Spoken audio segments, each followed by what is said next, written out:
Greetings and welcome to another edition of Montpelier Connection. I'm State Representative Mike Mrowicki from Putney, and I represent the Windham 4 district of Putney, Dummerston, and Westminster. We're getting ready for the 2016 legislative session, and we're hoping to have some programs with some community members who are active in some concerns that are very important to all of us. One of the big concerns our governor has put on the front burner for all of us has been the issue of addiction. And there are a lot of services that are ongoing right now, and one of the basic reasons I think it's as important for us all is it makes us a better community. If we can help people, help recognize that we're all in the same boat together, and it's a health concern that we need to move forward on. Today's guest is Suzie Walker, and Suzie is the Director of Turning Point Recovery Center here in Brattleboro. Welcome, Suzie. Thank you so much for having me. I'm real excited to talk to you today. Good. You're in a new facility in Brattleboro, although you've been doing this work for a while here. How long have you been with Turning Point? I've personally been with Turning Point 6 years all of a sudden, and when I started out, we were on Elm Street. Yeah. And then we moved outside of downtown for about 3 years, and we found our way back. After finding a building and doing a lot of construction, we had our grand opening September 11th for Recovery Month, and it was a wonderful celebration. Yeah. Now, there are turning points all over the state. That's right. This is the Brattleboro version of it. What happens at Turning Point? We're one of 12 Turning Point Recovery Centers in the state of Vermont, and we're all affiliated through the Vermont Recovery Network. And all of us we're peer recovery centers, and that means that you can find people who have lived experience with recovery and addiction. And that lived experience might be from their own personal addiction, and it might also be that they are the parent or the sister or the child of somebody who has an addiction problem. And so we say that we meet people on all paths of recovery, which is often 12-step, but not always. It also includes people on medication-assisted treatment and other paths. We know it's very, very important for people who are in recovery from addiction to have a connection to a healthy community. And they often have to completely replace the community of people that they were with before. And so our centers provide a safe place for people to be and to connect with peer recovery services that can help them in their recovery journeys. Yeah. Do people just come in themselves? Are they referred to you? Both. We have people who just hear about us and drop in because we're manned by volunteers throughout the days, Monday through Friday. Yeah. And so people hear about us through meetings and other places, but we also have wonderful partnerships with the Brattleboro Retreat, the Brattleboro Memorial Hospital, HCRS, Habit OPCO, all of the organizations in town who work so hard to help people in recovery. They'll work with someone and say, maybe Turning Point is a place where you might spend some time and find some people who can give you support, and you might find some programs that can help you as well. There's a lot of talk of what an entry drug is, a gateway drug. Some people think of tobacco that way. Is Turning Point a gateway, an entry for recovery? Well, that's a lovely way to look at it, yes. Often people are already in recovery, and they're just looking for those connections, so they come in. But other times people are new in recovery, and so they just start coming in, and maybe somebody suggested it to them. Maybe they're there volunteering for a work experience program. We have people who do their community service there. So they come in for a variety of reasons, and we find sometimes people come in and it's really hard for them to even make eye contact or interact very much, and they kind of stay on the fringes. But before long, they start hearing what's going on in the groups or just among the guests casually, and before long, they're really, you can just kind of see a light come on sometimes in people's eyes, and they start sharing what's going on in their life, and they discover, lo and behold, that there's somebody in the room who can help them know how to have that first sober job interview, and how do you answer those tough questions, or to just know what to do if you've got too much free time. And there are people who can say, I've been there, I can tell you what I did. Yeah. Yeah. Do you have to be clean and sober to walk in the door? Yes and no. We, while we're open to the public and when people drop in, part of our being a safe environment is that, yes, when you're there, you do need to be clean and sober. But we do understand that relapse is part of the recovery process for a lot of people. So it could be that maybe you drank last week at some point, but you want to come into the center today, and we just look at it as what are people doing for their recovery today, and how can we support them today. So we do just make sure that the center is always safe for whoever is there, including the person who might be struggling a little bit. And if we see that that's happening a lot, of course, we can help them get connected to the retreat or Habit OpCo or wherever they might need to go to get some extra support. Yeah. I think our culture struggles still trying to understand mental health issues, addiction, and there's a lot of stigma that people feel to talk about it, to say this is part of my life too. But I think it's helpful to help people understand addiction is an illness, it's a disease. In many cases they say it's not curable, but it's manageable. That's right. And I would analogize it to diabetes, to asthma. These are not necessarily curable, but they're manageable, and it's something we deal with day to day in our lives. Is that an accurate way to look at addiction? Yes, that's a perfect way to look at it, because we know that people who have alcoholism or addiction issues, they aren't bad people. And nobody chooses that. I always, when people say, well, you choose to do such and such, well, not entirely, because our bodies just do different things. And what we know about the brain, the way they can map the brain now, they can actually show what's happening in the brain, that it's the part of the brain where it's really not choice. Yeah. And we know our partners at the Brattleboro Retreat have their Stand Up to Stigma program. And in the recovery community as a whole, there's a lot of conversation about not being in the shadows saying, ooh, I'm an alcoholic or an addict, but to say, instead, I'm a person in recovery. And for me, this is what it means. A number of us recently in Washington, D.C., there was a Unite to Face Addiction rally. And there were thousands of people there putting a face on recovery and saying, yeah, we're here. We're your sons and daughters and your brothers and sisters. We're your parents. It was a powerful event. I've never been in a rally like that with thousands of people united for a common purpose. And what I hadn't expected were hundreds of people holding up pictures of people they had lost. But still, there was a celebratory air, and a lot of the musicians were people in recovery. And and at this event, the Surgeon General came out and spoke at length, actually. And what he said he's doing this year is writing a Surgeon General's report on addiction in the United States.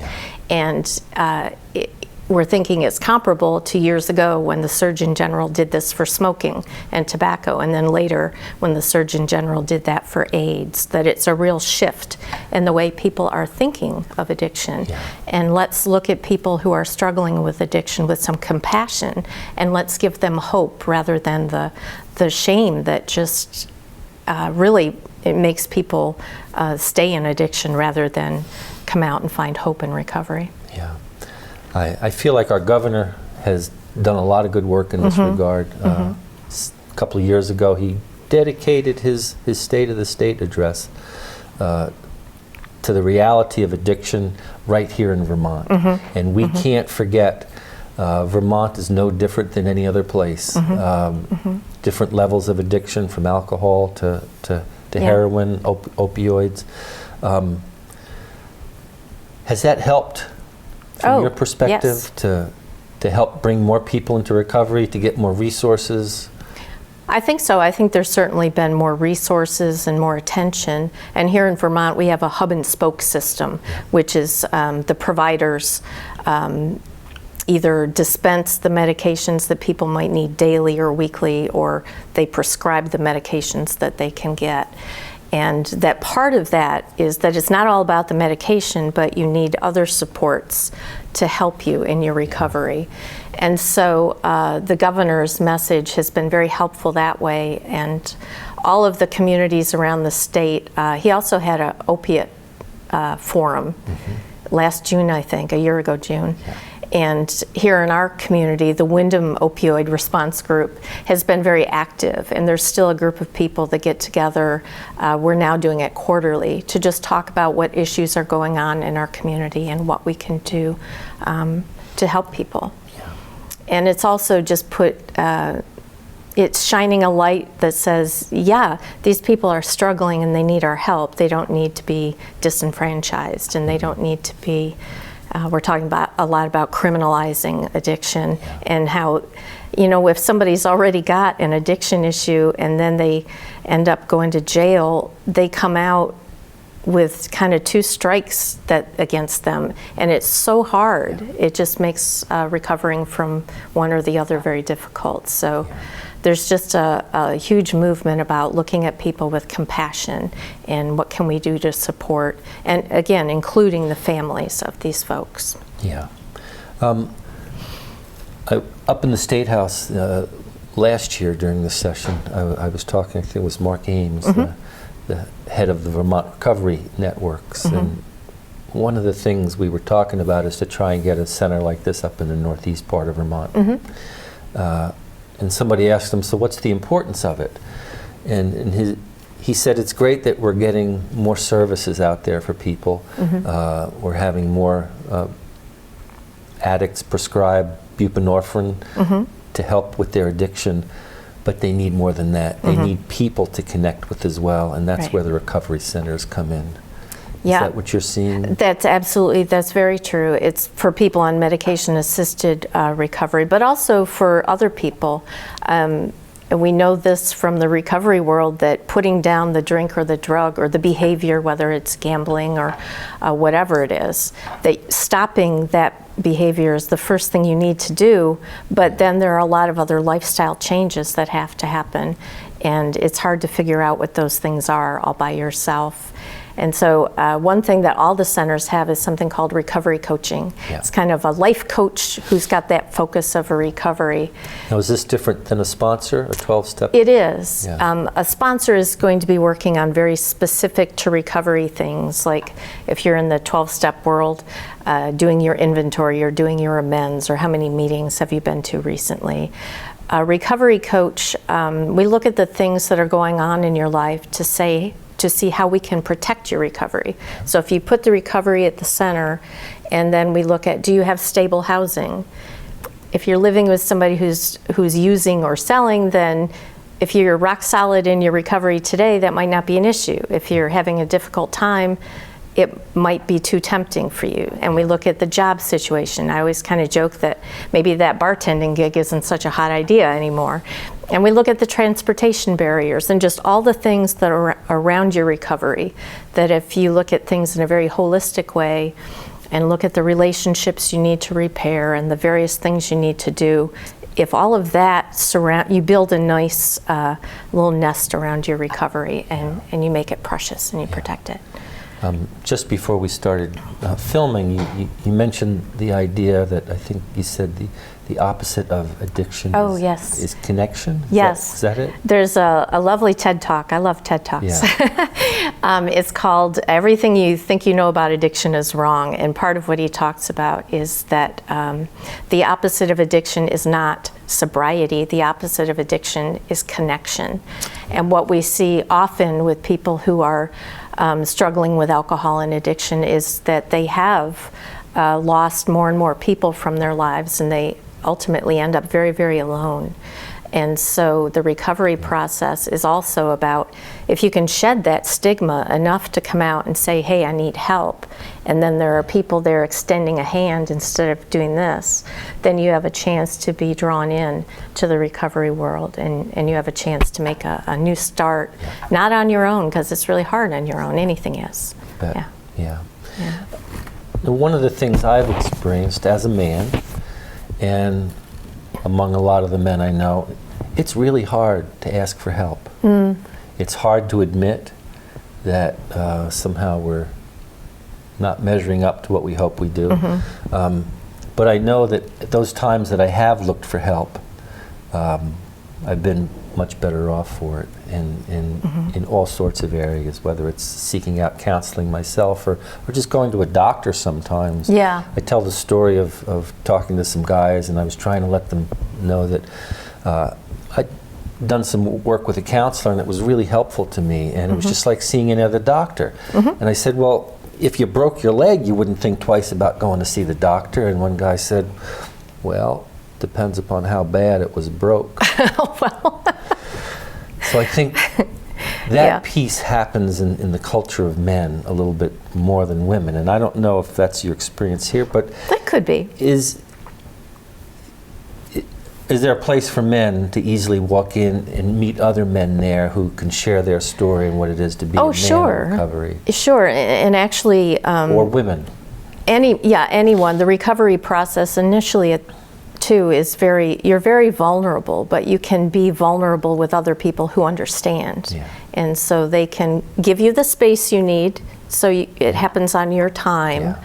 And and I think that's what you describe, men or women, I think with addiction, it's people try to figure it out on their own for a really long time, and they think, well, it'll work if I do this, or it'll work if I do that. And finally, when you say, okay, I guess I need help here, you kind of wonder why you didn't ask long ago. But you start when you start, and it truly is a new beginning for people. I'm going to ask you this again later too, but I want to do this a few times during the show. What's the contact information? Oh, sure. Is there a phone line people can call to get information to? Sure. Let's see, we're on 39 Elm Street. I guess I haven't said that yet. We're the big yellow house on the corner of Elm Street and Flat Street, right diagonally across the street from the New England Youth Theater. You can reach us at 802-257-5600, and you'll talk to a volunteer or one of our staff about the hours and what you're looking for. We also have a Facebook page, Turning Point of Windham County, and we put up a lot of good information about what's happening in the field of recovery and addiction. What am I leaving out? If you want to find out more information, you can send us a message through Facebook, or you can reach us at our email address, which is tpwc.1@hotmail.com. That's turningpointwindhamcounty.1. So that's how you can start, or just stop on by. And let's say somebody calls, you say there'd be somebody there who could either get back to them or somebody there to answer their questions about what's available there. I mean, if somebody wanted to come to Turning Point, are there regular meetings there? Is there counseling available? Are there other resources that people will find at Turning Point? Yep, there's a little something different every day. We put our calendar and newsletter on Facebook. But if they call, they'll talk to a volunteer. Our volunteers are, as I described, they come from various and sundry places, but they're all trained in how to interact with guests, and they all know what's going on. Every day at 1 o'clock, there's a recovery support activity of some kind going on. A couple days of the week, it's a recovery film or a film about addiction, followed by discussion led by the staff and volunteers and coaches. And the other days, there's something called an all-recovery meeting, which is a nice kind of peer support that brings you together for whatever your addiction issue is. You might be an alcoholic, you might be an addict, you might have gambling issues. Whatever it is that brings you to the door, what that meeting does is say, okay, what are we doing for our recovery today? And that's a very popular meeting. So there's always something going on. And just the volunteering itself is a service we provide. A lot of times people haven't worked in a long time. And again, as part of that, getting socialized again, that just being around people takes a little practice. And the volunteering can offer an opportunity to do that. And it's also a way to just get some work experience, where I love to write letters that says, a letter that says, Mike, works and plays well with others and shows up on time and did a great job on this fundraising project or whatever. And then our best volunteers go off into the world and they become ambassadors of recovery and ambassadors of Turning Point. And so there's quite a lot of turnover, but it works very well. That sounds like a great way to use that energy and really channel it in a really positive way. Now, you were saying people who have struggles with different aspects can find help there. Do you have meetings right there? Oh, yes. We have some meetings during the day, like the All Recovery I described. And during the evenings, there are groups that use our facility, and they include 12-step groups. There's parenting group that Prevent Child Abuse has been doing for us for a number of years. It's wonderful. So we have other groups use the facility, and our volunteers know when to advise when those meetings are. And then during the day, we have volunteers and coaches who are there to answer people's questions. Yeah, it's great to hear that Prevent Child Abuse is there.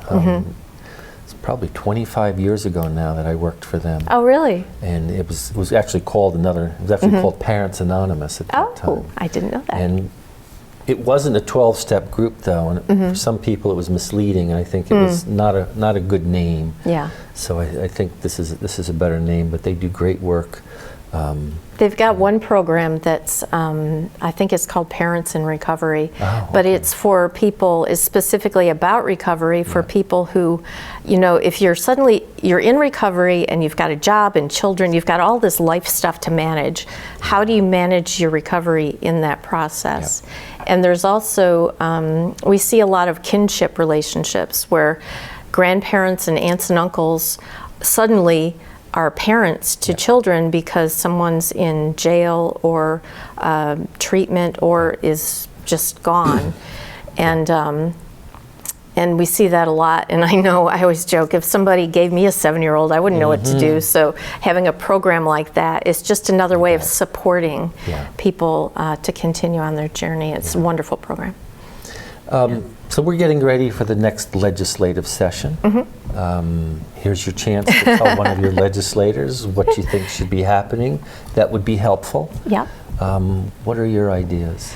Well, when we talk at the Vermont Recovery Network Day, meetings and for Recovery Day, we talk about that for a small investment that the state makes for each recovery center, we see the recovery centers as being a solution to recidivism. Because when we can help somebody who's in recovery and we can help them stay in recovery, then they're making fewer visits to ERs, they're making fewer visits to detox and treatment, fewer visits to jails. And so we keep people out in the community, so not only are they not using those services, but they're also able to live up to their potential as workers and parents and community members. And so that's what we like to talk about, is that, we're doing the work of saving lives, and on a practical level, we're saving the state, for what's really a pretty small investment for the centers at this point. So we could all do better if we had a little bit more staffing to anchor the volunteers. We do know from our experience that having trained staff people available to guide the volunteers, because there is so much turnover, that can really help provide some stability, and then we can always be adding hours and programs. We're hoping to add some weekend hours this winter, because we know in the past that was really popular to have a sober football Sunday, for instance, and volunteers would just take turns making chili or ordering pizza or whatever, and you could watch football and not be in an environment where people are drinking beer and doing other things that you don't care to do anymore. So we're looking forward to that. That's what I would tell my legislator. Great. So there's some very serious work that happens there, but also you're creating a social milieu for people who don't have one anymore once they stop going to bars. Right. Yeah. Right, and it's very powerful to see it happen, and it's just really meaningful. We had our grand reopening on September 11th, and we just all had a lot of fun planning and leading up to it. And I just heard several people talking throughout the day, are volunteers, and several of them really do feel like it's their home and it's family, because that's where they've found a sense of family that maybe they haven't felt in a while. Yeah. So there are some very strong friendships that develop there. Yeah. Robert Frost, our former Vermont poet laureate, said home is that place where when you have to go there, they have to take you in. Yeah. It sounds like people can find that there. Yeah, that's lovely. Yeah. Thank you. Yeah. Well, thank you for the work you've been doing and You're welcome. ongoing work. Again, can you share with people who Sure. are watching the contact information and Sure. how people can get in touch? You can call Turning Point of Windham County at 802-257-5600. You can stop by 39 Elm Street in Brattleboro on the corner of Elm Street and Flat Street, the big yellow house. Or you can reach us at our email, tpwc.1@hotmail.com. Great. Thank you, Mike. Thank you so much. It's been a pleasure. And thank you to the people here at BCTV again. You make this work possible. You make it possible for us to share all the good work that's happening here in Brattleboro. And as we get ready for the next legislative session, it gives people at home an opportunity to see what we're going to be working on, what we can work on. And please know we want to hear from you. This is the time to start getting in touch with your local legislators if you have a question or suggestion. And that contact information will be coming up on the screen for me. So thanks again for watching, and until next time, this is Mike Mrowicki. Take care now.